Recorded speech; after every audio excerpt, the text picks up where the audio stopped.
مسیح میں میرے عزیزو، آپ سب کی سلامتی ہو۔ خدا ان کا شکر ہو کہ آج اس نے پھر موقع دیا ہے کہ ہم خدا ان کے کلام میں آگے بڑھیں اور سیکھیں، سمجھیں اور اپنی زندگیوں میں شامل کریں۔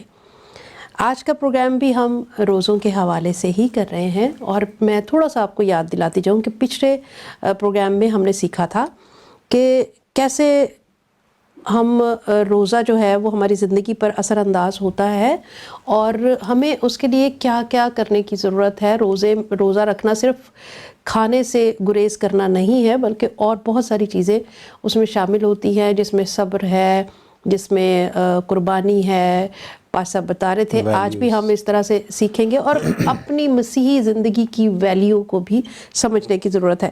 میں اس دوران سوچ رہی تھی کہ روزہ جب ہم کھانا نہیں کھاتے، یا ہم کھانا جب کھا رہے ہوتے ہیں نارملی، تو ہمارا پورا دھیان جو ہے وہ تیاری میں ہوتا ہے، آج کیا کھانا ہے، کھانے میں کیا ہونا چاہیے۔ تو ٹیسٹ ڈیولپ کرنے کے لیے ہم پہلے سے اپنی ایک سوچ بنا لیتے ہیں، یعنی ہمارا دھیان جو ہے وہ کھانے کی طرف ہو جاتا ہے۔ تو اسی طرح سے جب ہم روزہ رکھتے ہیں تو ہمارا دھیان، کیونکہ ہم نے کھانے کی طرف سے ہٹا لینا ہوتا ہے، تو پھر ہم اپنا دھیان خدا کی طرف لگاتے ہیں کہ آج کلام میں سے ہم کیا سیکھیں گے، کیا پڑھیں گے، یعنی ہماری جو توجہ ہے وہ روحانی غذا کی طرف ہو جاتی ہے۔ تو یہی مقصد ہے ہمارا اس پروگرام کو کرنے کا، کہ ہم اس پروگرام کے وسیلے سے اپنی روحانی غذا حاصل کرتے رہیں۔ آئیے، ہمارے ساتھ موجود ہیں پاسٹر سرفراز احمد، انہیں خوش آمدید کہتے ہیں، دوبارہ سے ویلکم کرتے ہیں۔ جی پاسٹر صاحب، بہت بہت شکریہ، good morning. Good morning to you sister.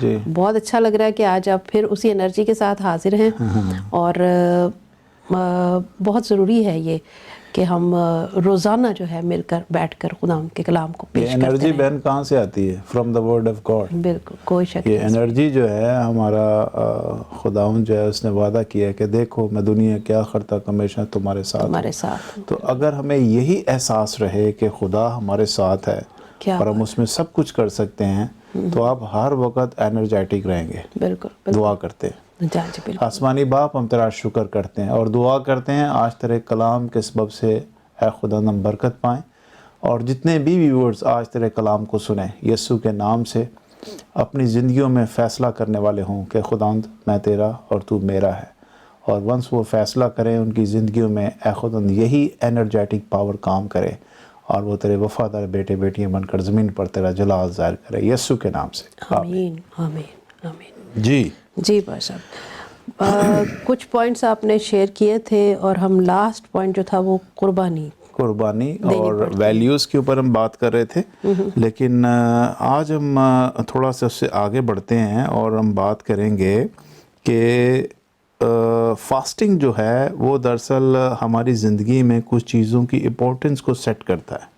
جی ٹھیک ہے، کہ کیا ہماری زندگی میں زیادہ چیزیں امپورٹنٹ ہیں اور کیا امپورٹنٹ نہیں ہیں۔ ٹھیک ہے، بہت اچھی بات۔ اور یہ ہم نے خود سیٹ کرنا ہے، اور جب آپ خدا کی حضوری میں جاتے ہو تو پھر خدا ہماری زندگی کے ان پہلوؤں پر نظر کرتا ہے، اور پھر خدا پوائنٹ آؤٹ کرتا ہے کہ بیٹا یہ تیری زندگی کے لیے ٹھیک نہیں ہے، یا اس کو اگر تو اپنی زندگی سے نکال دے گا تو پھر تو دیکھ تیری روشنی صبح کی مانند کیسے چمک اٹھے گی۔ تو روزہ جو ہے ایک سپاٹ لائٹ کی طرح ہماری زندگی کے اوپر خدا کی حضوری کا وہ ایک روشنی کا مینار جو ہے وہ اوپر لگتا ہے، اور پھر ہمارے جو اندر کے جیسے لیکن داغ دبے اور جھریاں وہ جو ہے نا وہ ہمیں نظر آنا شروع ہوتی ہیں، پھر ہم خدا کی حضوری میں چلا اٹھتے ہیں کہ خدا میری زندگی سے اس کو نکال۔ ٹھیک ہے، تو پھر ہم اپنی زندگی میں پرائورٹیز کو سیٹ کرتے ہیں کہ خداوند میں اس سے اپنے آپ کو ڈینائی کرتا ہوں، اس کا میں انکار کرتا ہوں، اس سے میں اپنی جان چھڑانا چاہتا ہوں۔ تو پھر خداوند آپ کو آپ کا فوکس جو ہے وہ اپنی پاکیزگی کی طرف لگاتا ہے۔ ایک کلام کی آیت میں آپ کے لیے پڑھتا ہوں، یہاں پہ لکھا ہوا ہے افسیوں کے خط کے پہلے باب کی آیت نمبر 13 سے میں پڑھتا ہوں۔ لکھا ہے، اور اسی میں تم پر بھی جب تم نے کلام حق کو سنا تمہاری نجات کی خوشخبری ہے، اور اس پر ایمان لائے پاک مودع روح کی مہر لگی۔ دیکھیں، خدا ہمارے اوپر روح القدس کی مہر لگا کر ہمیں دنیا سے چن کر الگ کر کے ہمیں اپنا بنانے کا وہ عہد کر لیتا ہے، اور اوپر سٹیمپ بھی کر دیتا ہے۔ یہ اس پہ میں تھوڑا سا ضرور آپ کو روکوں گی، کیونکہ یہ بڑی بحث ایک ٹائم پیچھے گزرا ہے کہ ایک مووی آئی تھی، اس کے بعد کافی اس پر بحث ہوتی رہی کہ خدا کوئی ہمیں مہر لگا کے تھوڑی بھیجتا ہے، کوئی ٹھپا تھوڑی لگا ہوتا ہے کہ کون سے ہم مذہب سے ہیں یا کیا ہمارا ریلیجن ہونا چاہیے. تو اب جب میں سن رہی ہوں یہ تو مجھے ایسا لگ رہا ہے کہ نہیں، خدا مہر لگاتا ہے. یہ مہر کیسے آپ کو فیل ہوتا ہے کہ یہ مہر لگی ہوئی ہے آپ کے اوپر؟ جب ہم خدا کے ساتھ چلتے ہیں، روح ہماری زندگی میں کام کرتا ہے تو وہ مہر لگ جاتی ہے. ہاں جی، تھینک یو ویری مچ. آپ نے یہ بتایا اس کی مہر ایمان کے ساتھ ہے. بالکل. جیسے ہی آپ یسوع مسیح پر ایمان لے کر آتے ہیں، اس مہر کا تعلق یسوع کے ایمان کے ساتھ ہے. دنیا میں جتنے بھی مذاہب ہیں، دیکھیں ہر کوئی خدا کی طرف ہی لے کے جا رہا ہے. ہاں بالکل. کوئی بھی مذہب یہ نہیں کہتا کہ آپ یہ برا کرو، یہ برا کرو. سبھی اچھا ہی کہتے ہیں نا. لیکن بات اچھائی اور برائی کی نہیں ہو رہی. بات یہ ہے کہ جس کو خدا نے مقرر کیا ہے کہ اس پر ایمان لایا جائے. کلام میں لکھا ہے کسی دوسرے کے وسیلہ سے نجات نہیں آئی. اور جب خدا نے یہ کہہ دیا ہے کہ کسی دوسرے کے وسیلہ سے نجات نہیں، اور نجات کی خوشخبری صرف ایک ہی بندہ دے گا اور اس کا نام یسوع ہے. لکھا ہے وہ اس کا نام یسوع رکھنا کیونکہ وہی اپنے لوگوں کو ان کے گناہوں سے نجات دے گا. تو گناہوں سے نجات دینے کے لیے ایک ہی نام ہے اور اس کا نام یسوع رکھا گیا ہے. اور اس کا ایک نام ایمینویل بھی ہے. ایمینویل کا مطلب ہے خدا تمہارے ساتھ. تو اگر خدا ہمارے ساتھ ہے تو اس کا مطلب یہ ہے کہ خدا خود آسمان سے زمین پر اترا ہے ہمیں دھونے کے لیے، ہمیں پاک کرنے کے لیے، اور ہمیں اپنی مہر لگا کر ہمیں یہ کہنے کے لیے کہ بیٹا آج سے تو دنیا کا نہیں، میرا ہے. بالکل. جو دنیا سے بلونگ کرتے ہیں وہ ڈیول سے بلونگ کرتے ہیں، اور جو یسوع سے بلونگ کرتے ہیں وہ خدا کی میراث بن کر. اور آگے باقاعدہ یہ لکھا بھی ہوا ہے. دیکھیں اسی آیت میں تھوڑا آگے پڑھتا ہوں. وہاں پہ لکھا ہے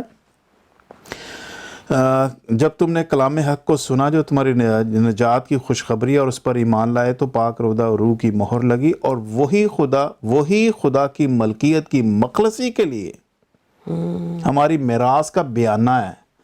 بیانے کے طور پر خدا نے ہمیں روح دیا. آپ کہیں بھی گھر خریدنے جاتے ہیں نا تو آپ اس کو پکا کرنا ہو تو کہتے ہیں جی یہ میرے بیانہ پکڑے اور باقی پیسے میں بعد میں لے کے آتا ہوں. بالکل. تو یہ جو بھی میراث ہمیں ملنے والی ہے اور روح القدس اس کا بیانہ ہے. بالکل. اور خدا کہہ رہا ہے بیٹا اب میں تمہیں وہاں پر لے کے جانا چاہتا ہوں جو نہ تمہاری آنکھوں نے دیکھی، نہ کانوں نے سنی، نہ تمہارے دل میں آئی ہیں.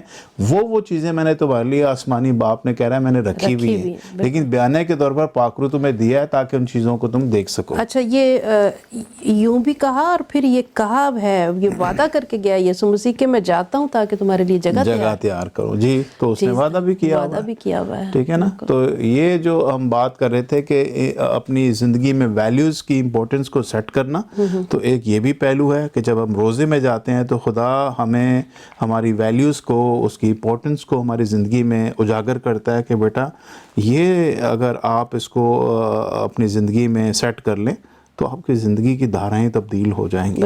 ٹھیک ہے.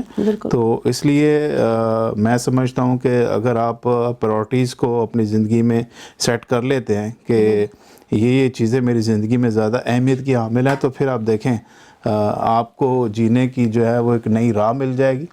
اور زندگی میں سب سے بڑی جو چیز میں سمجھتا پرائورٹیز میں سیٹ کرنا چاہیے، وہ سب سے پہلی بات ہے اپنی زندگی سے کلام کو کبھی خالی نہ چھوڑیں. اس کے خلا کو کبھی نہ چھوڑیں. میرے 25 سال ہونے لگے ہیں میں خدمت میں ہوں، خداوند کے کلام کی خدمت کر رہا ہوں، اس سے پہلے بھی. لیکن ان 25 سالوں میں جو میں نے اپنی چیز کو جو میں نے اپنی زندگی میں پکڑ کے رکھی نا جو چیز، وہ خدا کا کلام ہے. صحیح.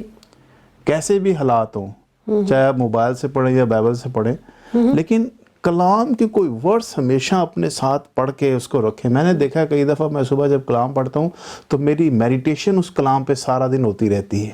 میں اس کے اوپر میڈیٹیٹ کرتا رہتا ہوں، جگالی کرتا ہوں اس کلام کی. بالکل. اور اب تو ناظرین موبائل جو ہے اس میں آڈیو بائبل بھی ہے. اگر آپ نہیں پڑھ سکتے تو آپ سن سکتے ہیں. مطلب کوئی خدا کا کلام اس طرح سے پھیل رہا ہے، جہاں ڈیول کام کر رہا ہے وہاں خدا کا روح بھی کام کر رہا ہے، اور خدا کا کلام اس طرح سے پھیل رہا ہے کہ ہمارے پاس بہت ساری اپورچونٹیز ہیں. ہم ٹی وی کے ذریعے سے، فیس بک کے ذریعے سے، ریڈیو کے ذریعے سے، اور ایون موبائل میں آڈیو بائبل ڈاؤن لوڈ کر کے بھی سن سکتے ہیں خدا کا کلام. ایسا ہی ہے. بلکہ میں تو پچھلے دنوں خود بھی آڈیو بائبل میں نے ڈاؤن لوڈ کی یہاں سے، میڈیا سے ہی، ایپ سے ہی. اور جان بوجھ کے جب میں سوتا ہوں یا تو کوئی میں کسی کا سرمن لگا کے سنتا ہوں، کوئی کانفرنس سن رہا ہوتا ہوں، یا میں کبھی کبھی رات کو سونے سے پہلے کلام آڈیو لگا کے تو پھر وہ سنتا ہوں جب تک مجھے نیند نہیں، چاہے وہ 2 حوالے ہو جائیں، 3 ہو جائے، 5 ہو جائے، ایک ہی حوالہ ہو جائے، تو میں کیا کرتا ہوں اس کو کلام کو سنتا. اب اس سے بعد ہوتا کیا ہے باجی، جو ایکچولی جو معجزہ ہوتا ہے نا، اتنی اچھی میٹھی نیند آتی ہے، صحیح بات، نہ آپ کو رات کو کوئی ڈسٹریکشن ہوتی ہے، نہ آپ سمجھے رات کو آپ کی نیند کھلتی ہے، بالکل نہ آپ کو کوئی ڈرونا خواب آتا ہے، نہ آپ ڈرتے ہیں. آپ کو ایسے جیسے کوئی بچوں کی طرح جیسے کوئی پیار کر کے سلا نہیں دیتا، بالکل اور آپ ایک اچھی اور میٹھی نیند سوتے ہیں اور کہتے ہیں میری نیند پوری ہوئی ہے. ہاں جی بالکل سیٹسفائیڈ سلیپنگ جس کو کہتے ہیں وہ ہوتی ہے. اور اگر یہ زندگی میں آ جائے پراٹی بن کر کے، میری یہ پراٹی ہے جناب، اس کو میں نے سیٹ کر دیے اور اس سے اب میں نے ادھر ادھر نہیں ہونا. اور جب آپ اس ایپیسوڈ میں نا ہم نے تھوڑی باتیں اور بھی کی، اور اس لیے صرف ایک ہی پوائنٹ کو ڈسکس کر پائے ہیں کہ وہ پریورٹی ہم نے کیا رکھنی ہے، کیسے سیٹ کرنی ہے. تو میں معذرت چاہوں گی، ٹائم ختم ہو گیا، تو ہم نیکسٹ ایپیسوڈ میں پھر اسی کو لے کر چلتے ہیں آگے. ٹھیک ہے جی ناظرین، اپنا بہت خیال رکھیں. کل آپ سے پھر ملاقات ہوتی ہے. God bless you.